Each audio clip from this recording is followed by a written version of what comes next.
I am Dr. RJ Johns. You're going to hear my story today about the traumas that happened to me in my childhood, how it impacted my life, and where I am today, and how I've used that trauma to empower myself to help others. So growing up, I was raised by a single parent. She actually had me when she was 14 years old. However, she did have the help of my great-grandmother, and we stayed in her house until I was about 12 years old. In that home was my mother's sister and her son and another aunt. On average, I would say it was probably about 5 or 6 of us in this 3-bedroom house. My great-grandmother played a pivotal role, very vital role in my life. I always felt the love from her, the concern from her. My mom, during those years, she was present, but I more so remember my great-grandmother. I do know we had a relationship. I do know our relationship was pretty cool.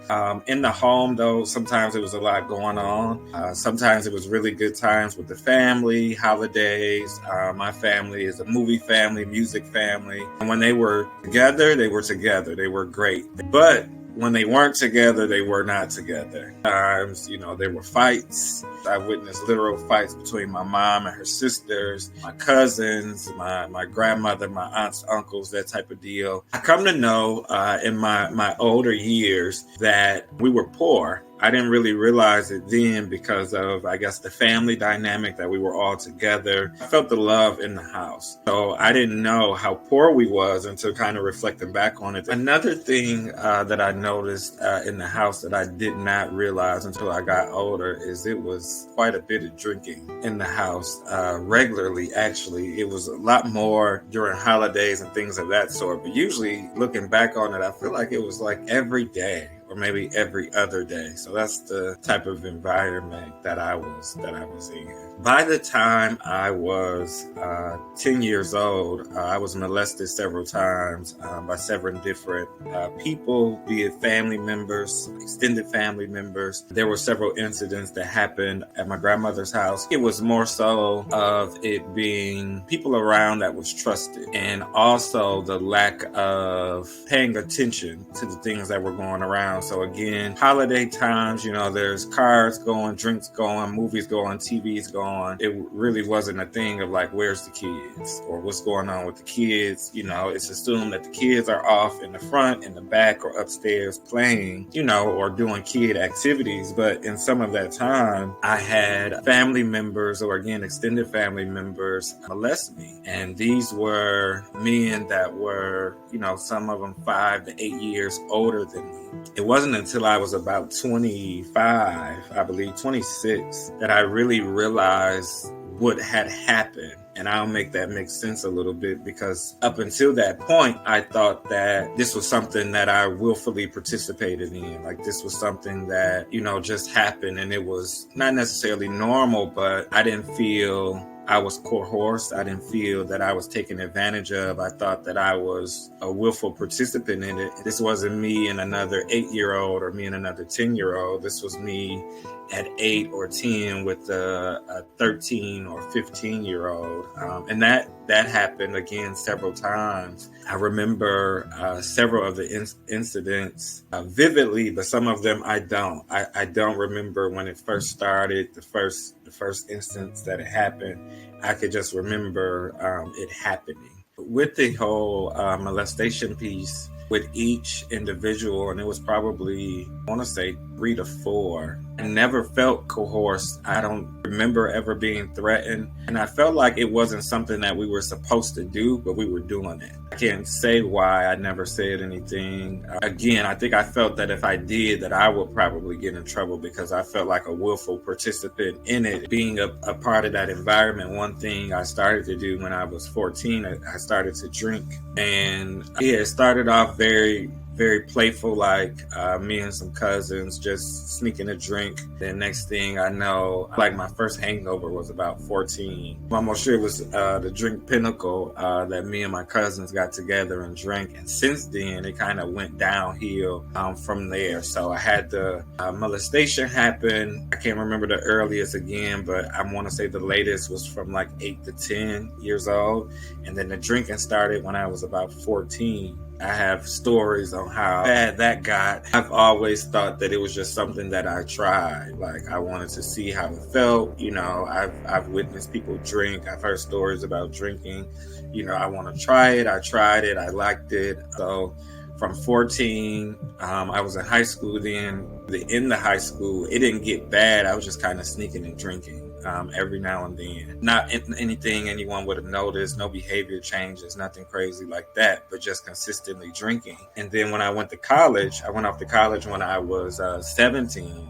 It began to ramp up then. So that's when I was kind of introduced to partying throughout high school. If I did go to like a friend's birthday party or something like that, it was kind of just like, I'm a fly on the wall type of deal. I'm not drinking. I'm not, engaged. So when I got to college, my first couple of months, I was introduced to what we call icebreakers.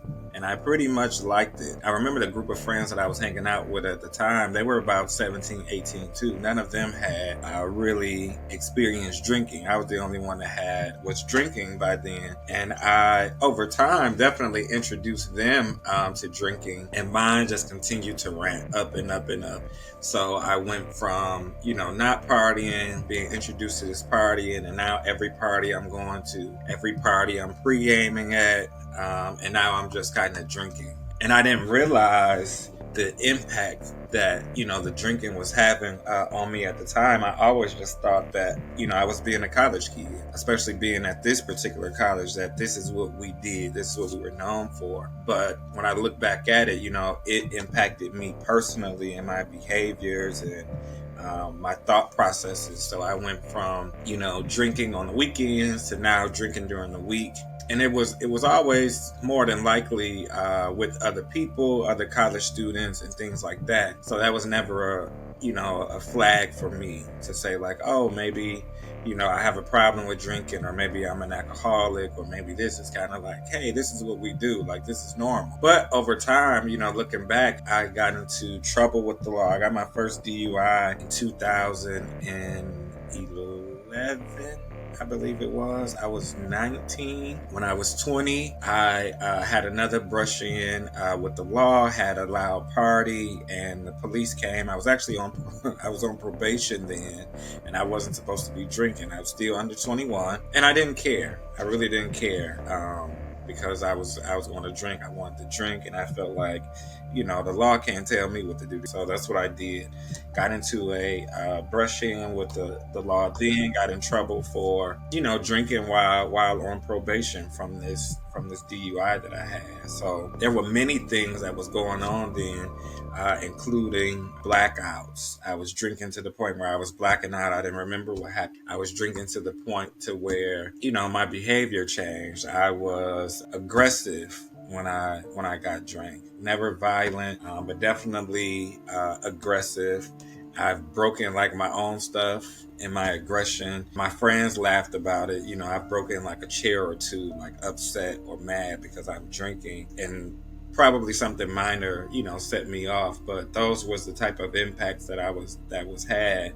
And because I think we were so immature, right, and kids, it was kind of laughed off. Like I've never recall anybody saying like, hey, like this is bad, or like, hey, this is a problem, and not necessarily being addressed at the severity or the seriousness that it should have been. With that was just the drinking portion of it, and there was a hypersexual portion of it as well that also started at the age of 14. Both of those like around the same time. So at 14, I had my first same-sex experience with a guy who was my age at that time, and since then, I found myself sexually attracted to men and women. And from that time on to my mid 20s, I definitely exhibited hypersexual behavior. So thoughts, day and night, interest in wanting to have sex with many people, interest in and things of that sort. And it was always on my mind and like in my thoughts, and it was always something that I tried to do or like tried to orchestrate in some shape, form, or fashion. even, my late teens, early 20s, just having sex with random people. Something that I did not stop doing until my mid 20s. So, random people, strangers. So, I had those two things going on at the same time. And I never really related them back to my childhood trauma until I was in my mid 20s. So until I felt this pull or this draw from God and really started to examine my life and examine myself to say, like, what caused this? What happened here? I took this course at Faith Tabernacle Church called Biblical Counseling 1. And it was about self-confrontation. And it was a breaking point in my life for freedom. And it was also a time where God really revealed to me how everything was connected and what really was happening, what really was transpiring. So I had told myself the lie of, both the sex, the same sex, the drinking. I've always told myself that this is what I wanted. This is what I was interested in because I never wanted to be the victim. I never wanted to be the victim. So it was like nothing caused me to do this. I chose to do this. Going through this self-confrontation and this self-examination, I came to understand that the drinking was connected, to the trauma because I never shared it. Up until that year, I never shared it with anyone until I wrote the book about it. I've written about it. Every now and then I talk to people about it, but it's not so, I don't do it on public platforms and public stages. So that was, again, a breaking point where I realized that, hey, the drinking was an expression of the pain, the trauma and the things that happened that I never got to the chance to express, the things that I kind of swept under the rug. I never confronted anyone, never told anyone. And I wasn't okay, with what was happening to me, although when I was going through it, I felt like that I was. And even the hyper sexuality, that was a part of it too, because I was exposed to men at the age of 8, and maybe even earlier, but that's my earliest recollection. That's what caused me to be hypersexual or to have this interest in men, amongst other things. Once I did that and came to that realization, it really helped me to confess that, to address it, and then to get the healing that I needed to kind of move forward, in my life. Whereas with the drinking, there's been several times in my life that I tried to stop drinking and I was successful, which kind of contributed to my thought that I didn't have a problem with alcohol because I was able to stop for, 5 months. I was able to stop for this amount of time. I was able to stop drinking hard liquor and go to wine. So in my mind, I was convinced I didn't have a problem because I could stop when I wanted to. But I come to learn, what makes an alcoholic. An alcoholic is not just their ability to stop, not, that textbook case of waking up drinking every day. That's not the only alcoholic. An alcoholic comes in different forms and shapes. And I realized even then that I was an alcoholic. It wasn't necessarily about a dependency on alcohol, but when I drink, I black out. The fact that I like to drink, how often that I drink, just check the box, to make me an alcoholic. And I was able, when I came to that conclusion, being able to connect why I drank in the first place helped me to really stop. Because again, I've tried in the past before and I was successful at a couple of months, but then I will go back. I was successful at, okay, I need to stop drinking so that I can, like my last semester in college, okay, I need to stop so that I can knock out these. I believe I had 23 credits, so almost a double workload. So I was successful with that. And then later on, when I wrote my first book, I stopped drinking for about 3 months. I need to focus on this. So I was successful with that, but I will always go back. But now, since I really uncovered the reason behind drinking and got healing in that area, it's been 6 years as of May 6, 2024, that I haven't drank because it's no longer the answer. It's no longer important. It's no longer a bridge. It's no longer a void filler because now, I've been healed from that trauma. So now there's no reason for the alcohol. And even going back to the hypersexual piece, there's so many layers that's there. So not only, was that same sex experience there because of this early exposure, but I come to learn that there were many other things that pulled my interest, to men, and it was really within self. My lack of whatever it was, I felt robbed of my masculinity. So coming to myself and really understanding who I am in God, and just who I am in the world, who I'm purposed to be, I realized that I am enough. My esteem is much different than it was, which is, again, another component. I didn't have the best esteem over those years. I didn't think that I was handsome or attractive. I didn't think that anybody wanted me. I didn't think that I was worthy, or worth different things. And I just come to find out through God and through spiritual journey that all of those things aren't true. I'm all of those things, and I'm created in the image and the likeness of God. Like, I am more than enough. I am exactly what God says that I am. So, with those two revelations and healing in both of those areas, I'm able to be who I am today. I'm able to be the man of God, the minister. I'm able to be the author. I'm able to be the man that helps other men, right? Counsel them. Done some premarital counseling, helping other men understand their role as husbands, as fathers. And I love the fact that, I've been married almost 6 years now. December 15th will make 6 years, and I take that very seriously. My role as a husband. I have 2 children. My daughter is 4. My son is 8 months, and I take those roles very, very, very seriously.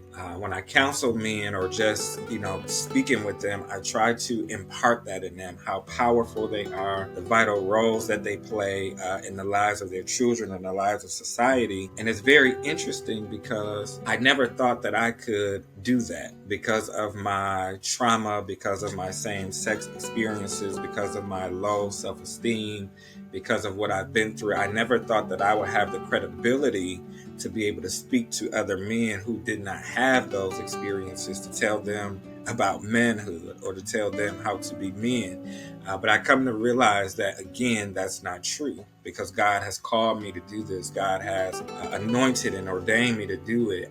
I'm not disqualified. And it's very important to me simply because when I look back over it, I feel like if I had a present father, if I had a protection or a covering, maybe I wouldn't have not went through that trauma. My father, that I am named after, was murdered in 1995. So by the time I was 4, he was deceased. And then I had one of my mother's boyfriends step in and play a father role to me, and he ended up being incarcerated pretty much for 20 plus years. So my whole childhood, my whole teenage years, he literally just got released from prison last year, and I'm 33 now. So yeah, I never really had that experience of having that protection or anyone to teach me what manhood was about. I never had that figure. I never had anyone really take me in and kind of pour into me in that type of way. So I take that very seriously now.